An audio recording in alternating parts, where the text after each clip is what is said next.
Sawa ka na ba sa kirot ng rayuma tuwing umaga?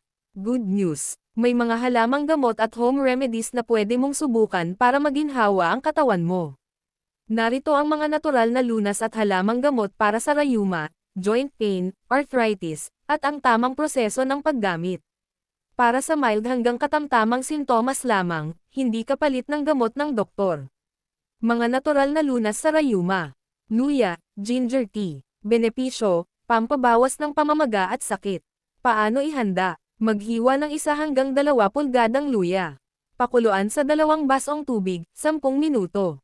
Salain at inumin. Inumin, 1 hanggang 2 beses sa isang araw. Luyang dilaw, turmeric tea. Benepisyo, anti-inflammatory, curcumin. Paano ihanda? 1 kutsarita turmeric powder o sariwang luyang dilaw, dinikdik. Pakuluan sa 2 basong tubig. Lagyan ng kaunting honey o gatas.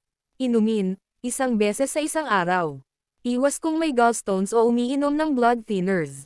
Lag-on-D. Benepisyo, pampawala ng pananakit at pamamaga. Paano ihanda? Hugasan ang 5 hanggang 7 dahon. Pakuluan sa 2 basong tubig. Palamigan at salain. Inumin, 1 tasa, 2 beses sa isang araw. Tanglad, lemongrass tea. Benepisyo, pampabawas ng kirot at paninigas ng kasukasuan. Paano ihanda? Tadteren ang 1 tangkay. Pakuluan sa 2 basong tubig. Salain. Inumin, 1 tasa sa umaga o gabi. Sambong. Benepisyo, anti-inflammatory at pang-detox. Paano ihanda? 5 dahon ng sambong. Pakuluan sa 2 basong tubig.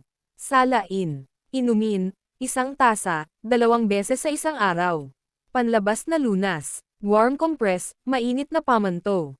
Paano gawin? Magbabad ng tuwalya sa mainit na tubig. Pigain. Ipapatong sa masakit na kasukasuan, 15 hanggang 20 minuto.